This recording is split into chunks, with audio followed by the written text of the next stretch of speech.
Shadow Eyes is set in high school, in a dark and twisted future, where missing people in soup kitchens are just part of the norm, where being a vigilante seems like a reasonable career choice.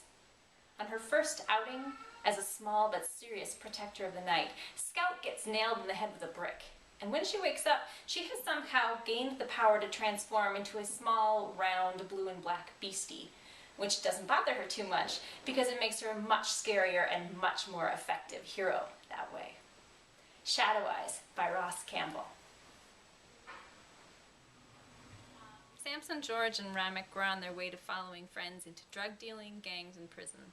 But when these three met at a magnet high school in Newark, New Jersey, they recognized something in each other that led them to overcome the odds against them.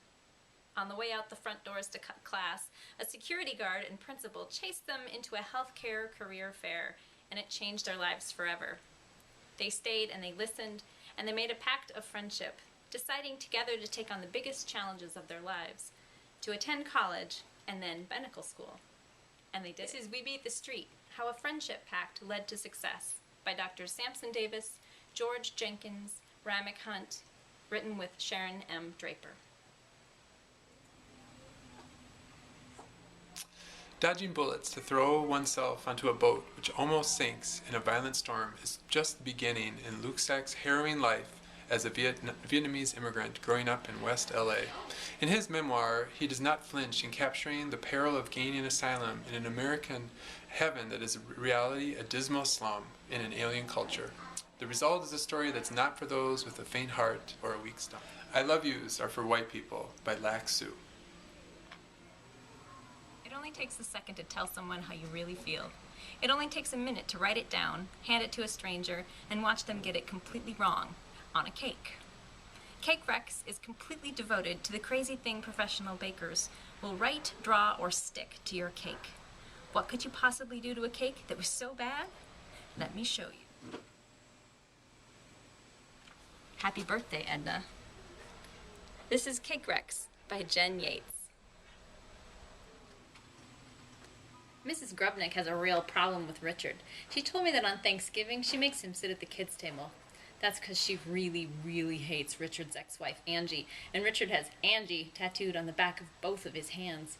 Mrs. Grubnick says that if she has to see that horrible woman's name every time Richard passes the candied yams or Brussels sprouts, she'll get indigestion. So it's better that he sat with the little kids, since most of them can't read anyway. All Larkin Pace wants is a new camcorder, so he can become the next great filmmaker. But he's too young for a real job, his parents won't give him money, his older sister exists just to make him miserable, and his arch-enemy Dalton Cook is trying to steal his girlfriend, who just told him she really isn't his girlfriend after all. So what's a boy to do? Homework.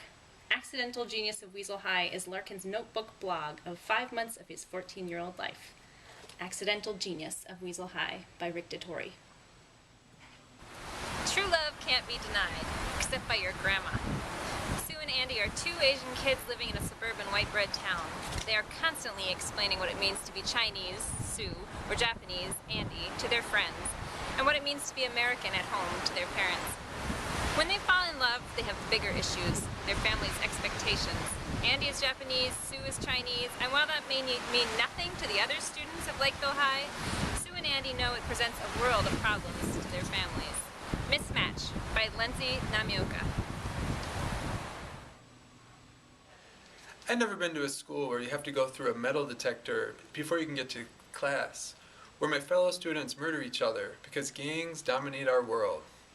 Julia Davino does. She's just trying to get through at her Brooklyn high school where gang lines are clearly marked, where gangs are everywhere. She's not a member, though her friends Marie and Black Chuck do belong to gangs.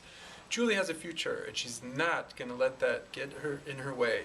Julie's life's going fine until Eric Valiente enters it. He's new in the school, and all the girls are drooling over him. But for some reason, he's interested in Julia. He's not the gang type, right? Nothing is as it seems. Nothing will stay the same. Julia has hard choices to make, and she's got to deal with the consequences, whatever they may be. Snitch by Alison Van Diepen. Mick is a 15-year-old teenager who's hearing impaired. She likes to keep her hearing aids turned off so she can tune out the world. Jimmy is an 18-year-old vet who refuses to take his antipsychotic medication. While many in his Bronx, New York neighborhood think he's a threat, Mick knows him to be caring and kind. It's through Jimmy that she meets Fatima, a 16-year-old illegal immigrant from Africa. Their gift of creating beautiful art helps them to build a friendship that gives Mick the confidence and security she finally needs to turn on her aides and welcome in the world around her. Unfortunately, neither Jimmy nor Fatima fare as well. This is Orange Houses by Paul Griffin. Everybody in prison has a story about how they were caught. Sitting on the edge of a man's bunk while telling and listening to stories about how people got busted is the same feeling as like being in the Boy Scouts, sitting around a campfire telling ghost stories. Being scared together creates a great bond among boys, and being scared of each other creates a great bond in prison. Most of the time, individuality was measured by how violent you could be, and this kept everyone on edge. What we all had in common, and what everyone liked to talk about, is how we got caught. I love these getting caught stories. They were among the first ones I wrote down in my secret prison journal. They had what every story should have: action, running like a fleeing suspect across the surface, shadowed step for step by big risks and big emotions. Of course, they always ended up the same. Guys either turned themselves in, or were taken by surprise, or were taken by force. But everyone felt it was different and did their time in their own way. Everything from hard time to standing on their head. Hole in My Life, a true story by Jack Gantos.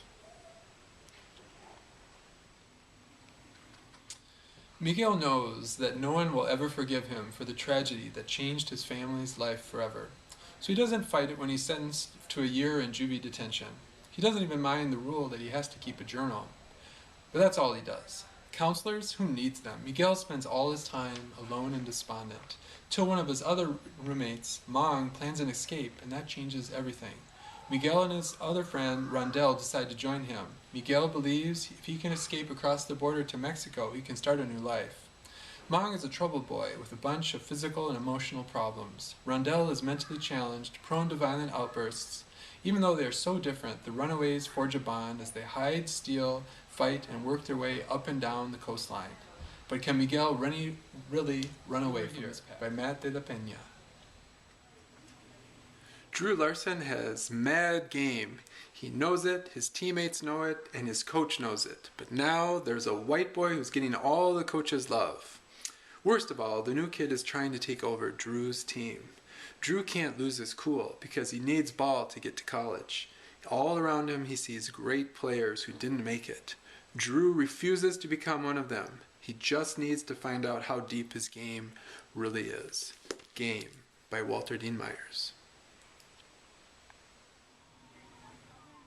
Dear Natasha, baby, the first thing I need to know from you is, do you believe I killed my father? I need to know if you believe what everybody's saying about me, because I need to know if you got my back. Right now I don't know who in my corner and who ain't. I looked in the mirror this morning and I didn't see nothing. That's how I feel, like I'm nothing. Like nobody see me or hear me or care about me or care what I gotta say. Ma told me some of my cousins say they're gonna kill me when I get out. They're gonna put a shank in my throat like everybody say I did my daddy. They saying I better hope I got to do time, because when I get out it's a wrap. But see, they don't know me like you do. They don't know what I've been through like you do. You're the only person who ever listened to me. You mostly, maybe Trevon and Black, sometimes Ma, but mostly you. Upstate, Kalisha Buckhannon.